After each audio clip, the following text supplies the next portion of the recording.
Hello everyone and welcome back to World of Warplanes. This time we'll be taking a look at the P.1099 B-2. It's the Tier 9 German attack aircraft, and I've actually already recorded this. However, I didn't like how it turned out, and so I'm redoing it. So here we go. So the history of the MEP 1092, it didn't really have a history, not that much. It was developed from the ME-262 as a multi-role aircraft with different armament variants. Development was discontinued as the war had ended. So it really was blueprint only, if that.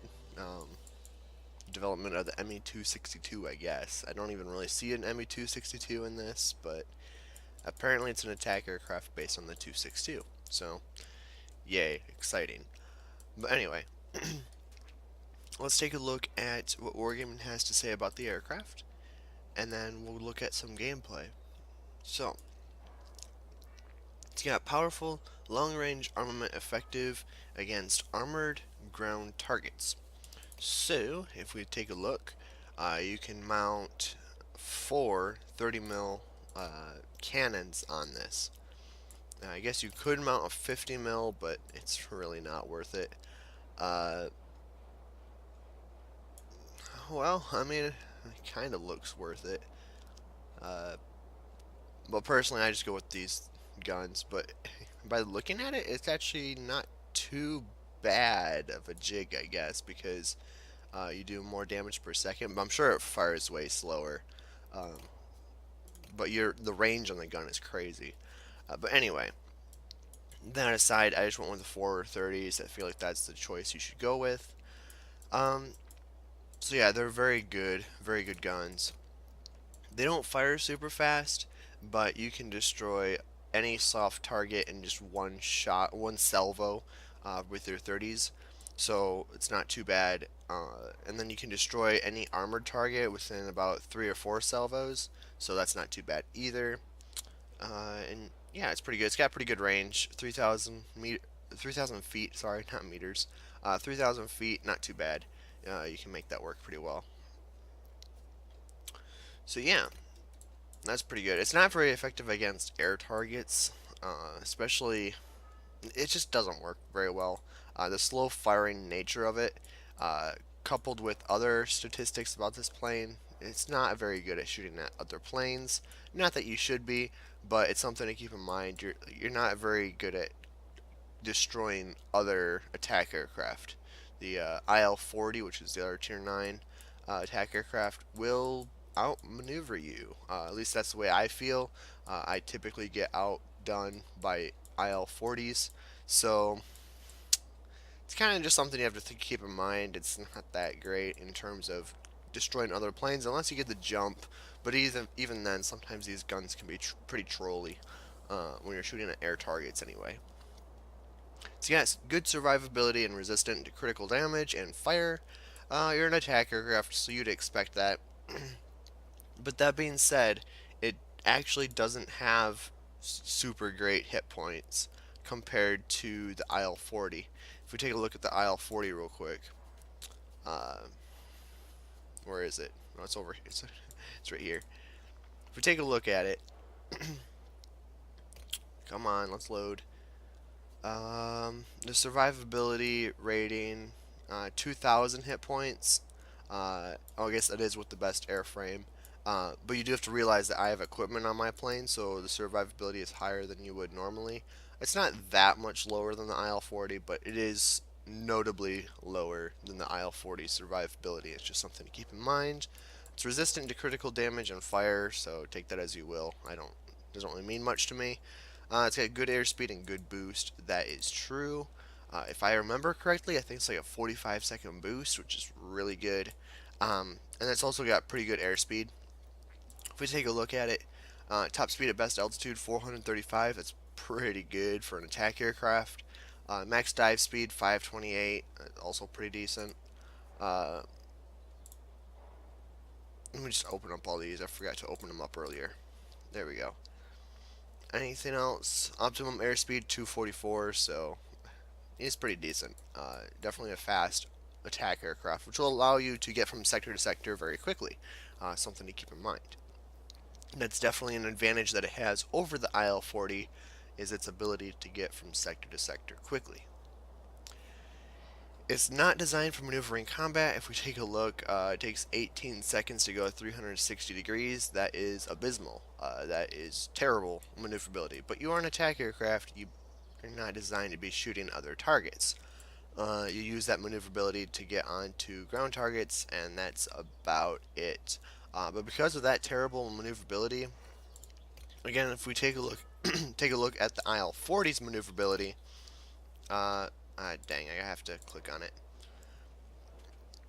If we look at it, the maneuverability is 19 seconds. So technically, you are more maneuverable, but it doesn't feel that much better. I don't know. You're gonna get stuck in hardcore dogfighting for long periods of time with no definitive victor uh, against IL-40s, especially if the IL-40 has anything whatsoever for crew skills or equipment to increase their maneuverability. Um, it'll be just a dogfighting mess. So yeah, don't try to shoot other GAs unless you got the jump on them. But yeah, just keep that in mind. It's effective in destroying ground targets in low level flight. That's where ground. Yeah, you're not a bomber, so stay low, of course. You're equipped with powerful defensive turret. That is true. You have three defensive turrets, I guess. You have two right here, one right here. So unless they're directly behind or like right here, it's you're really not gonna get three guns firing. Typically, it's gonna be two guns firing. Like if you're right here, you're gonna have this gun and this gun firing at you. If you're over here, this one and this one will be firing at you. If you're above, this one is the only one that's gonna be able to fire at you. So it's you're not gonna get shot by all the guns at the same time, but it does have enough guns that depending on where the target comes from, you typically have a gun that can point at the enemy, which is good. Which is good. And there are 320s, which are really good as well. These are excellent rear gunners. But then again, all Tier 9 and Tier 10 attack aircraft have overpowered rear gunners. So, there's no buttering that up. It is overpowered, and it's awesome. When you're the one flying the plane, the rear gunner is awesome. When you're flying against it, the rear gunner sucks. But, you know, you gotta get used to it. It is a Tier 9. And until Wargaming does something about it, it is overpowered. So, really good rear gunner. Uh, yeah. And it carries powerful bombs. If we look at it, these are the same bombs you get on the ME-329, so you should be well accustomed to it. They play just like the bombs on the 265 and the bombs on the previous planes as well. Uh, they're just at Tier 9 level, so you should be very well acquainted with them. However, you do get 4 of them, whereas the ME-329 only gets 2 of them. So, that is very important as you can drop twice as many. However, you have a 60-second or so respawn on the bombs, which isn't tragic, but it is longer, whereas the 329 has like a 30-second respawn for 2 bombs. This is twice as long, which makes it a little bit less flexible in certain situations, but it makes it more versatile in others.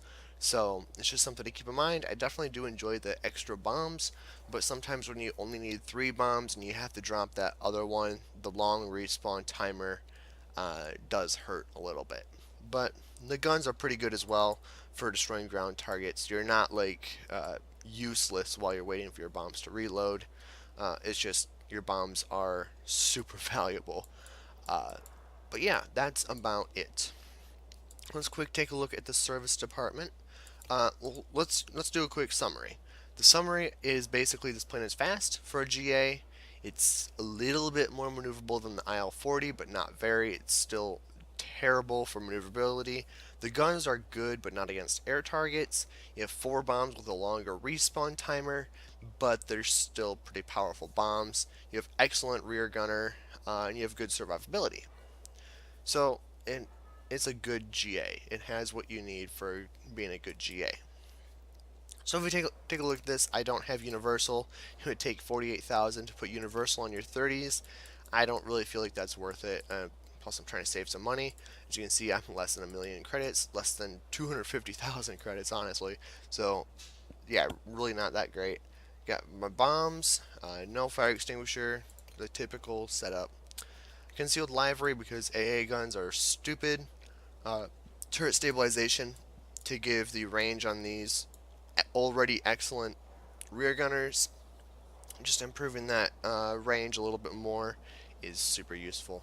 And then reinforced airframe gives 15% extra hit points, which is why that's why I said 1725 is not the stock amount of hit points you get, unless they didn't change that stat. But yeah, it makes it really useful. Just the extra 15% hit points and the 10% less critical damage to vulnerable stuff, definitely useful. If we take a look at the paint shop, there's really not anything, no freebies, unfortunately, but it is what it is. We take a look at emblems. You can't mount your beta sticker on there, which really sucks, but it is what it is. And my crew is in the tier 10, so let me find that tier 10 real quick.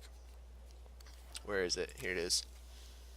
So, one thing to keep in mind when you're facing that 1099 B-2, typically the enemy will have a very skilled crew, which just makes it really difficult to take out.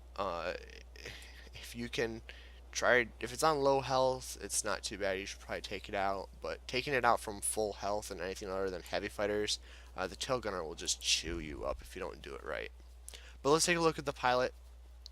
For the pilot, the first thing you need to do is demolition expert. That is required. You really, really want demolition expert on your plane. That increases the damage caused and the blast radius of your bombs by 15%. Super useful. Highly recommend it. This one, uh, I guess this just reduces the critical damage of your pilot by 20%, and yeah, increases controllability when you have critical damage. So that's pretty nice, I guess. But the first one I went for was resilience, which also, which is really nice because when you get down to 30% hit points, it repairs all your critical damage. It reduces engine and weapon overheating by 50% and increases maneuverability and engine thrust by 5%. So it is super useful when you get down to low hit points. It gives you like a last fighting stance. I just find that skill to be very useful. Instead of battle tested, I think I would do demolition expert, resilience, and then cruise flight. Cruise flight seems like it'd be a little bit better, and that allows you to get from sector to sector a little bit faster as long as you're not getting shot at. And I just find it more useful than engine guru, which only increases your engine thrust by 3%, whereas this one gives you that 3% top speed and thrust, but it also increases your view range by 20%. But it only activates when you have not received damage for 20 seconds or you have not fired your guns for 20 seconds. Both of those requirements have to be met before the skill pops in, but it's a really nice skill to get from sector to sector. So cruise flight probably would be a very good one. And then if we go to this guy, your tail gunner, I went with armorer and ballistics expert because I have turret stabilization on, so it increases the effects of turret stabilization by 20%, but it also increases the firing range by 15%. I just find that to be super useful, and it's how you get those stupid long range tail gunners on these planes is by putting ballistics expert on. So I did that, and I also did quick reflexes with because I have only two skills, but once I get another skill point, I'll reset it and probably do either defensive fire or precision gunner. Uh, I'll I'll probably do defensive fire just to reduce the amount of damage that I'm taking from planes that are shooting at me. It's a little bit nice. But yeah, with that being said, that is the plane. Not this plane. This is the tier 10. Uh, this is the plane right here. It's a very good plane. Definitely better than the ME329 in my opinion, but it's not as good as the tier 10. But we will do a review on that tomorrow. Um, yeah, we'll do a review on that tomorrow. Because now that I've released my ground targets guide, I think it'll make these planes make a little bit more sense. Alright, but with that being said, let's jump into the gameplay. And welcome to the gameplay section. So this is actually a bit of an old replay. I'm flying with another clanmate.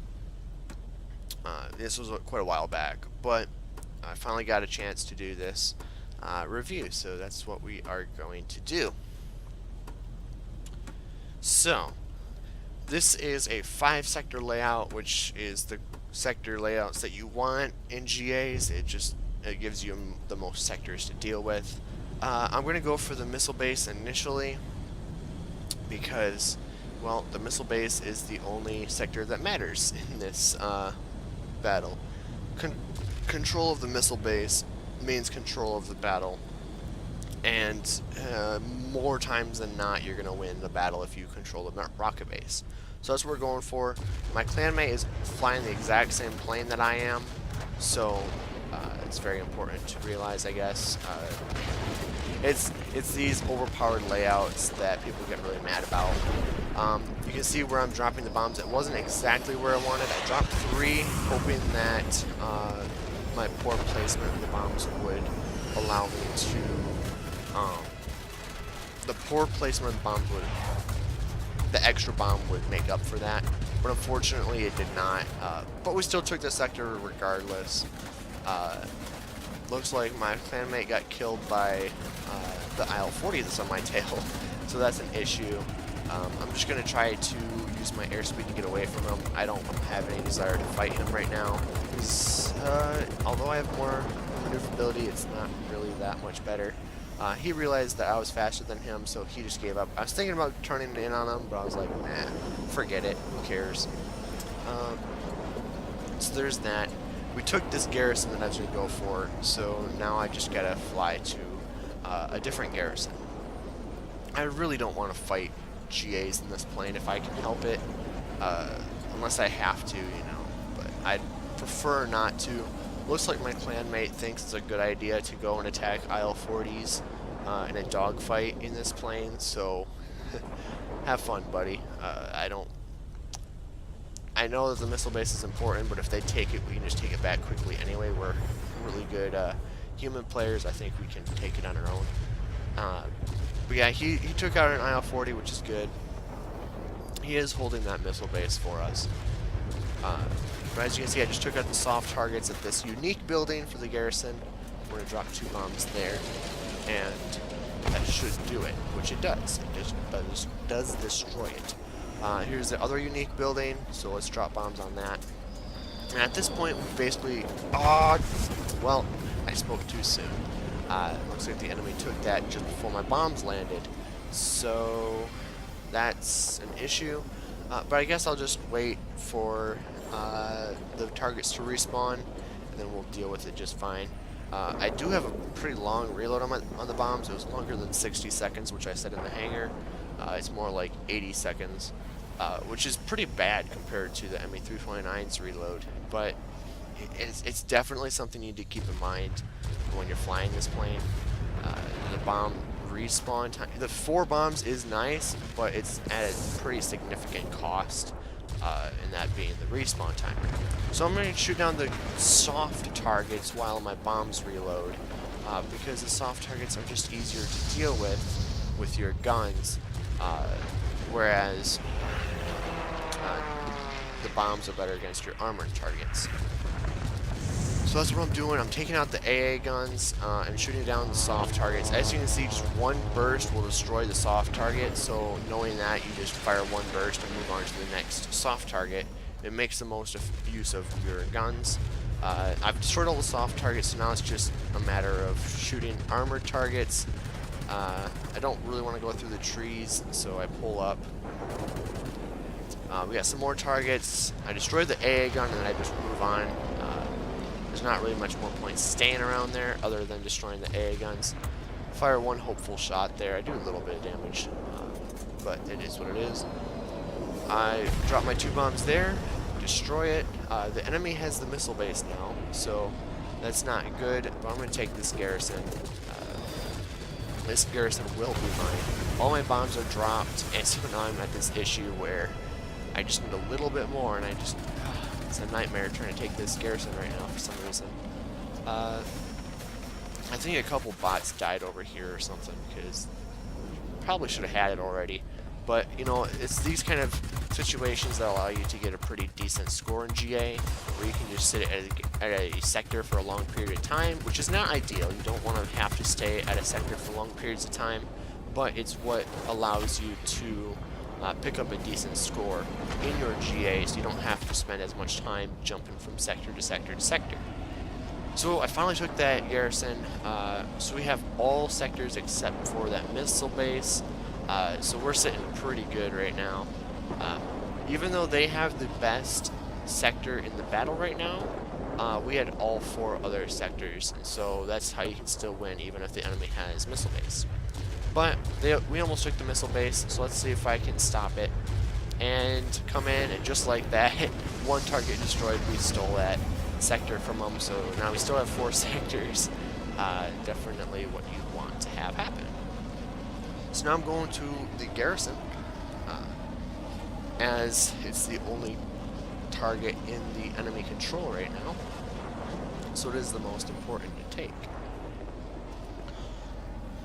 Our missile base is firing, so that's going to be useful, but kind of annoying, just because it'll reduce the amount of ground targets that we can take. Plus my wingman is over here as well, so taking the sector is just going to be no issue whatsoever. I dropped 1 bomb on that just to take it. I didn't need it for those armored targets because my wingman was here, and the missile base had already destroyed a couple. I think I don't quite destroy that target before it gets destroyed automatically, but that's okay. The enemy now has 2 sectors, so good for them. They have 2 sectors. It's probably like the most sectors they've ever had in this battle so far. But it is what it is. Fly right above my wingman, because that was kind of cool. And yeah, going over to the garrison. Looks like he's going to go and try to take out an IL-40 again, try to squall him, which is not a bad idea. Especially since it is the bot GA, it's going to be pretty easy to take. Oh, the enemy has another sector. Congratulations. I give you a round of applause for that. Nice job, enemy. It's not easy winning against 2 good, skilled players in Tier 9 GA as a flight. It's just not very fair. So that's why I'm giving them a sincere clap, because it is not easy to win against 2 human Tier 9 GAs. We're targeting the soft targets again with their guns. If you saw my ground target video, I recommended doing that. Looks like the bot rammed me, killed himself, and gave me the sector, so congratulations. But as I said in my video, what was I going to say? I don't know. Destroy, oh yeah, that's what it is. Destroy the soft targets with your guns, destroy the armored targets with your bombs. It's just better that way. It's more worth your time, I guess. I'm going to destroy the AA gun, that's all I cared about. I didn't want to destroy anything else. Just need 2 sets of bombs and it should take this sector just fine. And so drop those 2 bombs. And nope, didn't quite take it. Must not have destroyed the target. And then yes, as you can see, oh, that bot just ran into me too. Lovely bots. Great job. Great flying. Looks like he died by my tail gunner. I'm pretty sure every single kill I've gotten, air kill, has just been an accident where they plow into me, except for the first one. The first one I intentionally killed, but it's kind of funny. They all just keep running into me. So you can see how this survivability is pretty decent on the plane. And at this point, there's nothing they can do. We won. There's just no hope for them. See if I can get a little bit more damage before the end of the battle. Unfortunately, I do not. But hey, I pick up 14,600 personal points in this plane. Not a bad battle in GA by any means. Get Conqueror, Flying Revenge Badge, the Lang Medal, which is pretty rare, the Winged Legend, Hero of the Sky, and Flying Vanguard Medal. We also got Flying Start for killing 3 enemy planes in our first sortie. That's what you can do in this plane. Even if the bots are the ones that just ram you and you don't even intentionally kill them, you can still get it pretty easily. So let's take a quick look at the post-battle results. And that will be a wrap. We made 158,000 credits, not too shabby. 8,000 experience for times 3, and 415 free experience with 2 tokens. Not too shabby. Looks like we completed a mission, which may have given me a little bit more credits, I'm not really sure, or experience. But yeah, there's not really anything too crazy. This was when I still didn't have the tier 10 research. I've had the tier 10 researched and bought for quite some time now, so it is kind of an old replay. But yeah, it's still a good battle. And with that being said, I hope you guys enjoyed the video. I hope you found it useful. If you haven't seen the ground target guide, I will leave a link to that in the description so you guys can check it out. But with that being said, thank you so much for watching. Please leave a comment down below. What do you guys think of tier 9 and tier 10 GA? Do you think they're overpowered? What would you do to rebalance them? Because that's the next step, right? If you admit that they are overpowered, what would you do to make them less overpowered, but still viable? Like, you don't want to make them not a viable play with the game. Would you limit the amount of GAs you can have in a flight to 1? Just a suggestion. But with that being said, thanks so much for watching, and I will catch you next time.